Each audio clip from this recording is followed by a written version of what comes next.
City won the game. Bhai, what a game.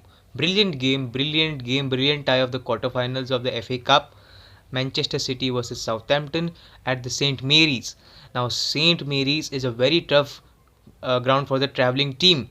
The fans are very supportive, and we could see in the match that the fans were cheering their team throughout. It's only when Mahrez scored the fourth goal the fans started leaving the ground. But until then, they were all supportive of their team. They were behind their back, behind their manager. Great atmosphere. For a neutral fan, it was a treat to watch. But for a City fan, it was a super treat to watch. Great match. It was not as easy as the scoreline shows, 4-1 to City. It was not an easy game by no means. By no means. But the individual brilliance, individual talents of the team that City has, plus the fitness of the team. It shows what Guardiola puts in the team. It's evident that Guardiola has turned this team into a beast in terms of fitness, in every terms, but more in terms of fitness. It's a relatively, I would say, average age squad. It's evenly spread. Some say it's an aging squad. It's not that aging. I wouldn't say that. Okay, but the fitness was extremely good, extremely good. Now coming to the match, let's discuss some good points of the match, which are of my knowledge, of course, in layman's language. No tricky words, in very simple language. Just like a viewer, I will give my honest review to the match. It's a very simple, in a very simple manner. Now the match started. Match started. The lineups. If I had predicted the match lineup yesterday on my channel in Marathi. Okay, so I predicted a 2-0 win to City, but it was not. It was a very difficult game. And what the lineup I predicted, I missed out only on Jesus. I predicted Foden to start, but I guess if Foden had started, scoreline would have been even better. I don't think so. Getting Jesus over Foden was a good idea, but Jesus being Jesus, he won the penalty. Okay, so I just one mistake I made. I predicted that Steffen will start in goal, and that is also talking point today. So let's start with Steffen if we have got the topic. So City missed Ederson in this match a lot. City missed Ederson a lot because Ederson is not only a goalkeeper, he's a modern day goalkeeper, he's a sweeper goalkeeper, everything what a goalkeeper in this modern era should be. Ederson is that. But he's also a good defender to have in your team because he's a good ball progressor. Not only the long balls he gives, but also the short passes, the important passes, the way he's composed under pressure situations. It's commendable. I don't think so. Any other keeper right now in world football, I've seen more composed in pressure situations because he has played against. He's playing in the toughest league. He's young, and he has been pressured a lot by almost all the top six teams and other teams as well. So in this match, Steffen is not very composed on the ball as Ederson is. It is very evident. A normal person who is seeing the match can also tell that he is not very confident on the ball, and it shows. It showed in the game, and it was difficult for Laporte and Stones because an easy outlet for them in any of the City matches Ederson. If there's a pressure situation, if the strikers of the opposite teams are pressuring them, it's an easy pass for Ederson because Ederson is always on the line. He's always on the edge of the box and he's always ready to come forward and take that pass and act as a third defender. Like there's a back three with Ederson in the center. We have seen it a lot of times. We have seen also a back four where Ederson is a central defender because this helps City a lot because most of the City's players are in the opponent's half. That is why you need some extra players who can progress the balls in City's half. So Steffen was not very good. It's evident. He's a good stopper. Nothing to take away from him. Here he had some good saves because some of the shots were shot at him, but it still needs to be saved. So it was a great game for him as well. Only the ball progressing part, it was difficult, and he was pressured by Southampton a lot. So Southampton, I guess, got some Liverpool genes or something. They were pressing a lot until the 70th, 80th minute. They kept on pressing, and they pressured Steffen a lot. He had to make some hesitant passes as well. You could see in the game that he was not very comfortable, and that pressure built upon Laporte and Stones as well, because you could see Laporte also taking I don't remember, no, not a yellow card, but he was also in a pressure situation a lot. Laporte and Stones both, because they did not have the liberty, that they did not have the confidence that if they lose the ball over there, they don't have Ederson who will come up and sweep it off for them, and or maybe help them in the ball progression. So they were also a bit what I could say, tensed, or not freely pay, not freely. It's not. The backline was not very freely playing. Apart from Walker, because Walker had a great game. Uh, Maybe Ederson not being there does not bother him. Walker being Walker. Okay, so moving on to Cancelo, we need to talk about Cancelo a lot, because we need to praise him. Yes, we need to praise him, but at the end of the day, he's a full back. He's a wing back. You could say in the modern world, he's a wing back, and his main duty is to defend and help in attacks. A traditional, what you can say, but the in this current era, he needs to attack. Attacking is the main, um, what I can say. In every team of Guardiola's played, there has been attacking wing backs. So yeah. So what I could I heard one of the commentators, one of the experts, describing Cancelo in this match. He's a number 10 who is playing as a wing back, and it shows, because when you are a wing back or a defender in general, you are looking at the player who is attacking you, and you judge his movement, where he's going to go, and you try to tackle him, take the ball away from him. That is a defender. That is, in simple language, that is a defender. But Cancelo, being a attacking player, he's a creative playmaker, you could say. Being a creative playmaker, his eyes are always on the ball, and whenever he has the ball, he has a knack to find that pass, find that aggressive pass, or find that through balls, anything which leads to a critical, what I could say, uh, a critical pass. I don't remember the technical term for it, but the pass which leads to a goal or an assist. Okay, so he's great at that, but in this game he was exposed. He was exposed on his defensive duties, and he was exposed badly by a team like Southampton. And I know all the teams, all cities rivals, Liverpool, Chelsea, Atletico Madrid, or any other team who are analyzing City right now, they must have seen this. Cancelo today was a weak link of the team, and that is why Guardiola had to sub him off later on. When City got the second goal, De Bruyne's penalty, he had to sub him off, because he was not very effective defensively today.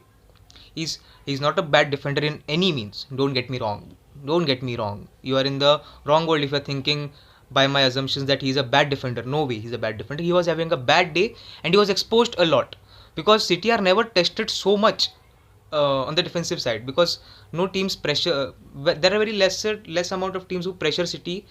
Like you could like there are handfuls of teams in the Premier League.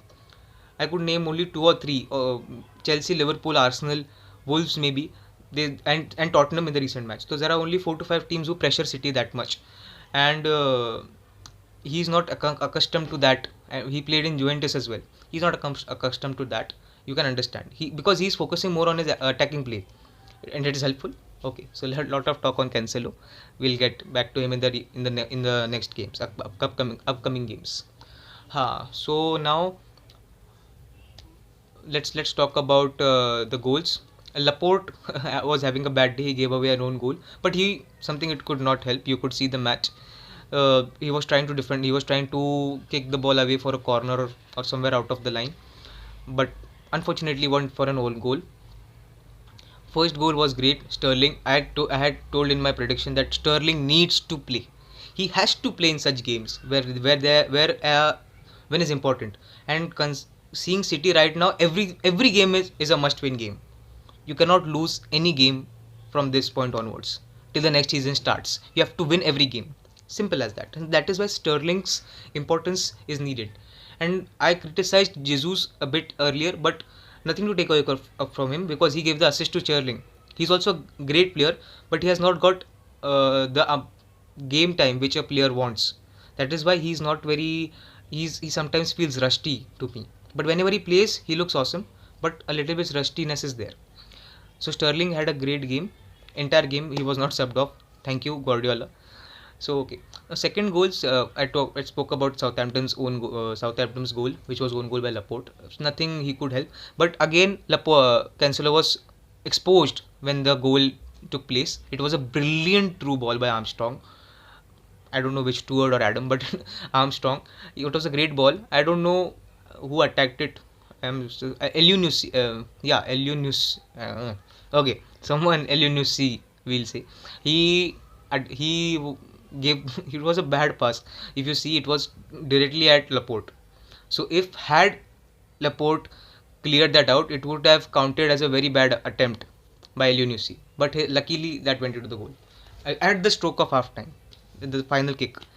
Now in the second half, it was all even Stevens because 1-1 and Southampton were on a high because they had got a goal. They had the fans backing them. But Jesus again came into the play and he won a beautiful penalty. It was a silly challenge by Salisu, very silly, and in terms of the level of which he let the team down. Salisu literally let the team down. Had he not done that, I guess it would have maybe gone to the extra time. Who knows? Who knows? Because Southampton were playing really good, and City had not made the changes at that time. Foden and Mahrez were not in. Who knows that if he not made that tackle, silly tackle, Southampton were playing good, and Shea Adams was going to come to play. He was waiting on the for being substituted, but Salisu did that, and there was little to no chance for comeback. Then after 2-1, De Bruyne, a great penalty, should have been saved. Should have been saved by Foster. Yeah, he's the goalkeeper. He was the goalkeeper. He should have saved that, but nothing to take away from De Bruyne. It was great penalty. Okay, from that point onwards, there was no coming back for Southampton. To be honest, very. It could have been a very even Stevens game, but that penalty just killed it off. Southampton was still going on after that penalty, but the personnel that they had brought in after the goal, the changes that they had made, it was more of when the game is at 1-1, it could have helped them because City is also attacking, they want to win, and they are also attacking. Like the game was all about that end-to-end football. In that moment, Shea Adams would have been a threat to City. He has a great record against City. I still remember the game when he scored the winner when there was COVID situations in Etihad or in Southampton, in St. Mary's. I don't remember, but he scored the winner when there was COVID situations that season, 2020 and 21 season. He's a good player, and against City becomes great. So just nullified Shea Adams' influence in the game. He had negligible influence after the second goal when he came on. City made the changes, and the changes were like a what could I say, shrap for Southampton because both of them were informed players, Foden and Mahrez. They just killed the game. They both got a goal for themselves. Mahrez's goal for in particular was a great goal. It's a great goal because he deceived everyone, not only the goalkeeper, also the defenders and also City players. Because the body, if you see his body, he was leaning back, and it was evident that he is going to take towards the wide corner of Foster, but instead he went for the near corner, and it was a very foolish, or what I could say, it was attempting. Foster was attempting for a wide shot, but just went through him. He could do nothing. He could not even dive or get or sit down or anything. Great goal. And Foden as well. Foden being Foden, he's on a great run. He should start every game. He and Sterling are undroppable in the team. Mahrez, yeah, you could tell because his defensive output is not up to the level, or his fitness needs to be taken care of because he's 30 years old. By no means he's unfit. But yeah, but Sterling and Foden needs to start every game. Every game. They should undroppable right now. Foden also great. What a great shot it was. On his left foot, I agree. His strong foot. By strong foot, I would like to mention Mahrez. Mahrez, everyone says he's a left-footed player, but no, he has a great right foot. There was a great save by Foster on his which shot he took with his right foot, Mahrez. So nothing to take away from him. And overall, I would say it was a great attempt by Ralph Hasenhüttl. I criticized him or defamed him in my previous video. That is attempt. He's attempting to lure into the Manchester United's dugout finding his place in that in the Etihad Old Trafford. But yeah, it was a good game. It was a good game for him. He should be proud of it. The scoreline shows tells something else, but he should be proud of this game. That uh, for around 55-60 minutes he was able to pressure City, and no, not many teams can do that. Not many teams can do that. Okay, so he should be proud of that. He really should be. Not even PSG could do that in the leg. It was in France or was it in the Etihad? I don't remember. Where City won against PSG. PSG could not do that, but Southampton were able to pressurize City a lot, and a lot of factors being just one point before I end the video. A lot of points led to this thing that Southampton were able to pressure City a lot. First and foremost, lack of Ruben Dias. Now, when I said that Cancelo was not giving his defensive output a lot and he was going ahead, he has been doing that all the season. It's not like आज के दिन किया उन्होंने or it's nothing like that. He's doing that all the season. He's going forward and attacking. But when Ruben Dias is available, when he's playing, he plays on any sides of the centre back. He plays on the right centre back or left centre back. But when he's playing with Laporte, he plays as the right centre back. But when he's playing with Stones, he plays as the left centre back. Now, when he's at the left centre back position and Cancelo is going forward, the back three is formed: Walker, Stones, and Stones or Laporte and Diaz. Now Diaz is able to cover up the space what he has left behind. His defensive presence, his defensive knowledge is great at such a young level that he is able to cope up with such situations where Cancelo is not in his position.